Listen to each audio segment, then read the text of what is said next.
இன்றைக்கி நம்ம சேனலில் இந்த பவழமல்லி பூ இருக்குல்ல, இந்த பவழமல்லி பூ அதுதாங்க பாரிஜாத பூ. அந்த பூவை பற்றி சில சுவாரஸ்யமான தகவல்களை இப்போ நம்ம தெரிஞ்சுக்க போகிறோம். தெரிஞ்சுக்கலாமா? வாங்க வீடியோக்குள்ளே போகலாம். இந்த பவளமல்லி பூ வந்து தேவலோகத்தில் பவளமல்லிகாங்கிற பேரில் ஒரு பொண்ணாக இருந்துச்சு. அப்படி இருக்கும்போது அந்த பொண்ணுக்கு அந்த வயசு வரும்போது சூரிய தேவனை வந்து மேரேஜ் பண்ணிக்கணும்னு சொல்லிட்டு கேட்குறாங்க. அப்போ வந்து சூரிய தேவன் என்ன சொல்கிறாங்க, சூரிய தேவனுக்கு எனக்கு வந்து உன்னை பிடிக்கல அப்படிங்கிறதுனால நான் உன்னை கல்யாணம் பண்ணிக்க மாட்டேன் அப்படின்னு சொல்லிடுறாங்க.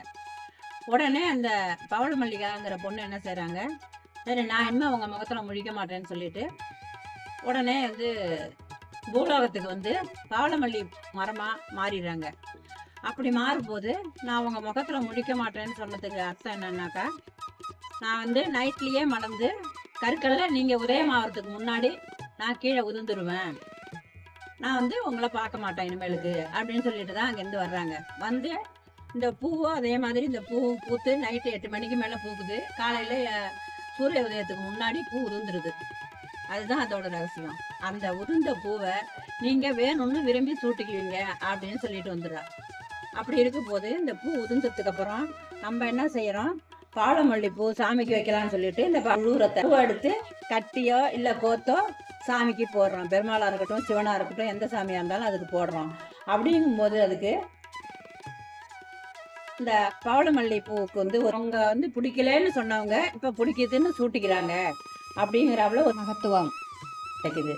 இது வந்து ஒரு பாரிஜாதகங்கிற பேர்லையும் இந்த பூ விளங்குது. இந்த பூவுக்கு வேற பூ நிகர் கிடையாது. இதுதான் இந்த பவளமல்லிக்கு பவளமல்லி தான்.